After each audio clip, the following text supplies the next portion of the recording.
প্রথম কথা হচ্ছে যে ইরান বহু বছর আগের থেকেই বলেছে, মধ্যপ্রাচ্যের দেশগুলোকে বলেছে, এবং মাঝখানে সৌদি আরবের সাথে একটা সুন্দর বন্ধুসুলভ ব্যবহার সম্পর্কেরও কিন্তু একটা চেষ্টা হয়েছে, যে এখানে মোহাম্মদ বিন সালমানও কিন্তু সেই উদ্যোগ নিয়েছিল। কিন্তু যখন এদের এদের আশেপাশে শয়তান ইহুদিরা, তখন মোহাম্মদ বিন সালমান কিন্তু একটা পুতুল, সে চাইলেও কিন্তু পারে না।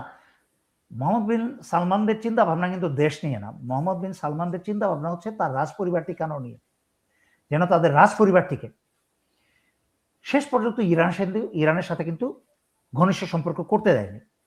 ইরান কিন্তু বহু বছর আগে থেকেই বলেছে, দেখো তোমরা আমাদের শত্রু না, তোমাদের বিরুদ্ধে কিছু করতে চাইনি। এইবার যখন আক্রমণ করলো, বারবার স্পষ্ট করে বলেছে, তোমাদের মাটি এবং আকাশ ব্যবহার করে যেন কেউ ইরানের বিরুদ্ধে আক্রমণ না করে, যদি করে তাহলে আমরা তোমাদের বিরুদ্ধে আক্রমণ করব। সেই আক্রমণের সামান্য কিছু ছিটাফোঁটা দেখিয়েছে মধ্যপ্রাচ্যের যুক্তরাষ্ট্রের বিমান কি বলে সামরিক ঘাঁটিগুলোতে আক্রমণ করে, এবং যখন শুনে নাই তারপরে তাদের কিছু তেলের ঘাঁটিতে, জ্বালানি ঘাঁটিতে আক্রমণ করেছে, জাস্ট মধ্যপ্রাচ্যের দেশগুলোতে হুঁশিয়ার করে দেওয়ার জন্য। এখন কি হয়েছে আমি আসছি, এখন কি হয়েছে না, এটা বলতে হবে, এটা বাংলাদেশে অনেক মানুষ জানতে চায়, কারণ বাংলাদেশের মানুষ ভীত সন্ত্রস্ত। অনেক সময় আমি অনেক কথা বলি যেটা আপনি প্রশ্ন করেন নাই, কিন্তু আমি বাইরে গিয়ে উত্তরটা দিয়ে দিই, কারণ আপনার এই অনুষ্ঠানটা, আপনার আমার এই একসাথে যে প্রোগ্রামটা করছি, এটা একটা বৃহত্তর স্বার্থ আছে, আপনারও আছে, আমারও আছে। আমার স্বার্থ হচ্ছে যে যুদ্ধ হচ্ছে মিডল ইস্টে, কিন্তু বাংলাদেশের স্বার্থ কোথায়?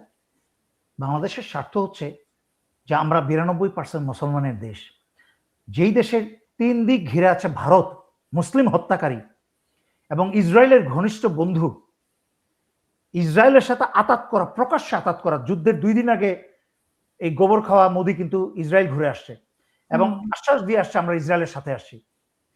যখন শহীদ খোমেনিকে হত্যা করেছে, তখনও বলেছে আমরা ইসরায়েলের পাশে আছি। সুতরাং বাংলাদেশের যেই সব মানুষ এখনো ভারতকে বিশ্বাস করে, তাদের জন্মের ঠিক নাই, তাদের ধর্মের তো ঠিক নাই, তাদের জন্মেরও ঠিক নাই, সেই রাজনৈতিক দল হোক আর সাধারণ জনগণ হোক। বলার উদ্দেশ্য এসব কথা, কারণ আজকে বাংলাদেশের যুদ্ধ আসে নাই, যেটা একটু আগে বলেছি, অবিশ্বাসী আর বিশ্বাসীদের যুদ্ধ। এটা বৃহত্তর দৃষ্টিতে এই যুদ্ধ, যেখানে ইসরায়েল এখন মধ্যপ্রাচ্যে আর টিকতে পারবে না, ইসরায়েলের অস্তিত্ব মধ্যপ্রাচ্যের শেষ। কিন্তু ইসরায়েল হচ্ছে একটা, কিছু কিছু রোগ আছে সবসময় বাহকের প্রয়োজন হয়, আমি ডাক্তার না বা সেই জ্ঞান আমার নাই, বাট কিছু কিছু রোগ আছে যেটা সংক্রামক ব্যাধি, সেটা কিন্তু বাহকের প্রয়োজন হয়। সেটার উত্তম বাহক হচ্ছে মানুষ। সংক্রামক ব্যাধি মানুষের গায়ে থেকে মানুষের গায়ে ছড়ায়, এবং কিছু কিছু ব্যাধি আছে যেটা পশুর গায়ে থেকে পশুর গায়ে ছড়ায়। তার মাঝখানে একটা ব্যাধি আছে, খুবই খারাপ ব্যাধি, সেটা শূকরের গায়ে থেকে, শূকর বা আমরা বাংলাদেশে যেটা বলে শুয়োর,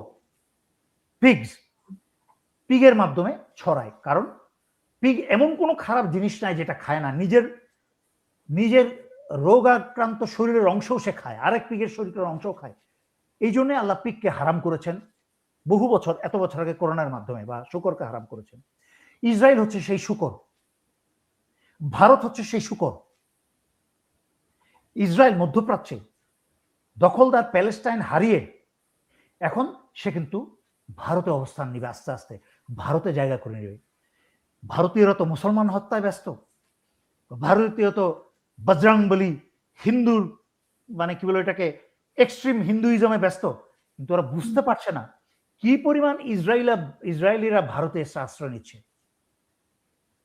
এটা কিন্তু বাংলাদেশের জন্য একটা ভয়ঙ্কর সংবাদ, কারণ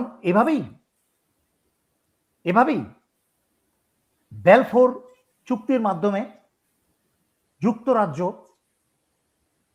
দ্বিতীয় বিশ্বযুদ্ধের পরে ইহুদিদেরকে প্যালেস্টাইনে স্থান দিয়েছিল, আর বেশ কিছু প্যালেস্টাইনিরা না বুঝেই উচ্চ মূল্য পেয়ে, অনেক পয়সা পেয়ে তারা তাদের জমি বিক্রি করছিল তদানীন্তন ইহুদিদের কাছে। এভাবেই কিন্তু তাদের প্রসার প্রথমে আস্তে আস্তে বাড়ে। তখনও কিন্তু তারা দখলদার শুরু করে নাই। যখন প্যালেস্টাইনিরা জমি বিক্রি করতে শুরু, তখন ভারতে ইসরায়েলের আসে, এখন তারা ব্যবসা, জমি, জিরাত কিনতে শুরু করেছে।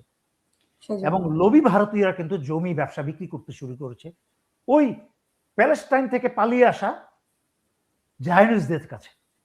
আর এই জায়নিস্টদের আস্তানা কোথায় তৈরি হচ্ছে? বাংলাদেশের সীমান্তের পাশেই। বাংলাদেশিরা আরামের দিন কিন্তু শেষ।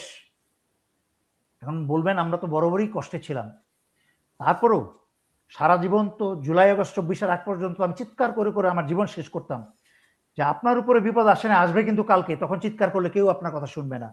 অন্যের উপরে বিপদ কিন্তু আপনার উপরেই বিপদ। তাই আবার হুঁশিয়ার করে দিচ্ছি, ভারতে আরেকটা ইসরায়েল তৈরি হতে যাচ্ছে।